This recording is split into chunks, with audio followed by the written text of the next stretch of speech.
Little Kim, retold from the original by Helen Bannerman. Once upon a time in faraway India, there lived a boy called Kim. Little Kim lived on the edge of the jungle in a small village where he played free and half naked among the squawking chickens. On his birthday, his father Tim and his mother Sim gave him some beautiful clothes. Tim and Sim had gone to the local market and had bought their son a wonderful flame red jacket embroidered with gold, a pair of sky blue trousers, a pair of deep purple slippers with turned up toes, and a beautiful green umbrella. "Thank you so much for the lovely presents," said little Kim. He put on his new outfit straight away. Then he opened up his umbrella and went for a walk in the jungle. Fantastic flowers bloomed all around him, and exotic birds squawked. All the brilliant colors of the mysterious East seemed to compete with the bright colors of the little boy's jacket, trousers, slippers, and umbrella. Little Kim was really enjoying himself. For a moment he remembered his parents' advice to watch out for the dangers of the jungle, but he didn't take any notice of it. He marched straight into the jungle without a care in the world, and as he walked he sang a little song. "If I walk in the rain, I needn't complain. I'm a lucky young fella with my umbrella." Today was, of course, his birthday, and it was going to be an unforgettable day. Little Kim was walking along happily, singing his little song, when suddenly a ferocious tiger with teeth like knives jumped out of the undergrowth. "I'm feeling a little hungry. You'll make a nice snack," roared the tiger.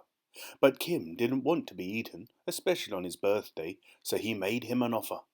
"If you spare my life, I will give you my jacket in exchange," he said. "Go on, try it on."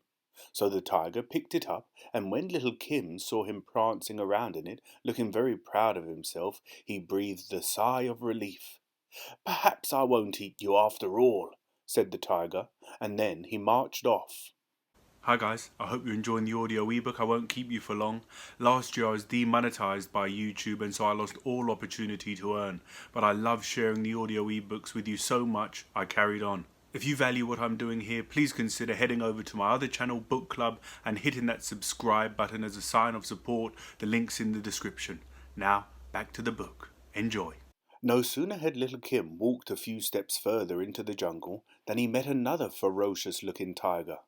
It gave out a powerful roar and then said, "Hello, little boy. I'm the brother of the tiger you have just met.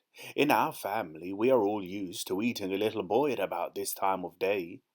"You can't possibly eat me today. Today is my birthday," pleaded little Kim. Luckily, the tiger had noticed Kim's beautiful blue trousers and was far more interested in these. "I won't eat you if you give me your blue trousers," he said.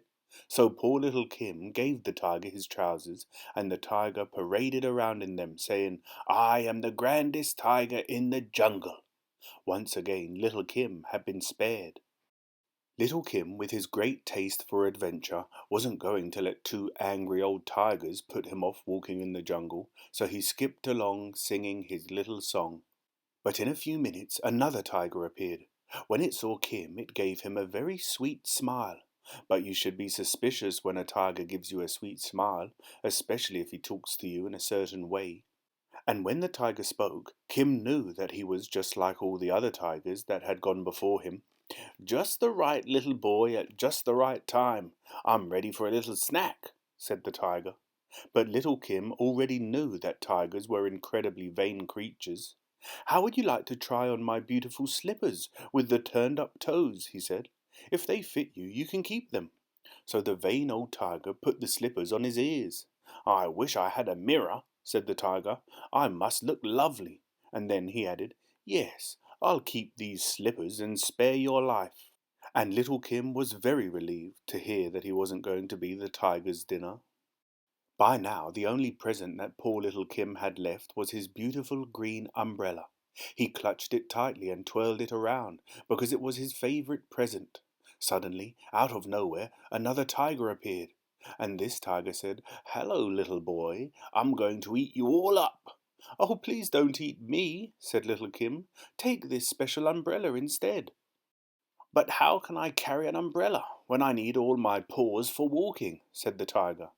"You could tie a knot in your tail and carry it that way," said little Kim. "How clever you are," said the tiger. "Give the umbrella to me and I won't eat you.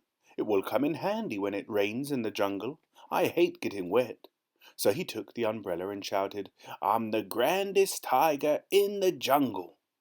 Now, when poor little Kim realized he had given all his birthday presents away, he knew he would have to face his mother and father, so he started to wander home.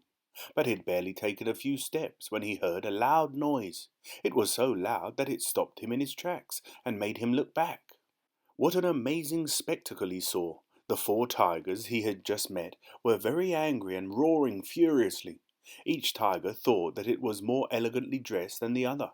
"I look the most beautiful," one would say. "No, I do," another would say, and soon what started off as a friendly argument turned into a full-scale fight. Little Kim hid himself behind a tree. He shook like a leaf as he watched the tigers. 4 furious tigers running around a palm tree. What an incredible sight as they hung on to each other's tails. One shouted that he was the king because he had an umbrella to keep off the sun. The second screamed that it was impossible to be king of the jungle without a pair of trousers. "My jacket gives me the greatest air of distinction," bellowed the third, and finally the fourth, with the slippers on his ears, shouted that he was the best. The wild creatures were so involved in their argument that they completely forgot about their precious clothes. As the clothes and umbrella flew off, Kim managed to creep up behind the tigers and grab them all back. Before the tigers realized what was going on, he got dressed and ran home. How little Kim ran!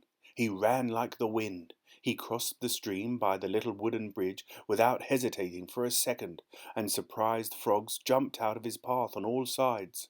Even the birds found it difficult to keep up with him, and his umbrellas seemed to act as a propeller, helping him on his way. Or perhaps it was his turned-up slippers that sped him along the path even more quickly. He ran faster than he'd ever run in his life because he couldn't wait to get home and tell his parents about the tigers and their incredible behavior. And as he disappeared into the distance, the tigers kept on running. Round and round in circles they went. It was as if a little whirlwind had hit the forest. They were still clinging on to each other's tails and were not aware of anything else around them. Faster and faster they went. They looked as if they were about to take off. When little Kim arrived home, he told his mother and father about his ventures with the tigers. "Please come to the jungle and see for yourself, father," begged little Kim. When he saw how excited his little son was, Tim raced back with him into the jungle. "I'm sure this was the place," said little Kim when he reached the spot where he'd seen the 4 tigers. But instead of the tigers, all that was left was a heap of melted butter. "They were here, father, honestly," said little Kim. "I believe you," said his father. Then his father decided to tell Kim a little secret, so he turned to Kim and said, "Haven't I ever told you the legend of the jungle?" "No," said little Kim, "but I'd like to hear it." "Well," said his father, "when 4 tigers turn in circles around a coconut tree, they run so fast that eventually they turn into melted butter. And the legend was obviously a true one, because the 4 furious tigers had turned into melted butter. Tim licked some of the butter off his finger. "Mmm, we are very lucky, my son," he said. "This is the best quality butter. Let's take some home to mother. It will be perfect for making pancakes." So Kim and Tim collected the butter in a big brass pot and took it home. When Kim's mother saw little Kim and his father with the big pot of butter, she was so happy. "Now we can have pancakes for supper," she said.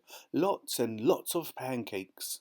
So she took the butter and made the pancakes that were as yellow and brown as the tigers. And little Kim was the hungriest of them all, because he ate 100 pancakes without feeling ill at all. The end. If you value what I'm doing here, please consider heading over to my other channel, Book Club, and hitting that subscribe button as a sign of support. The link's in the description.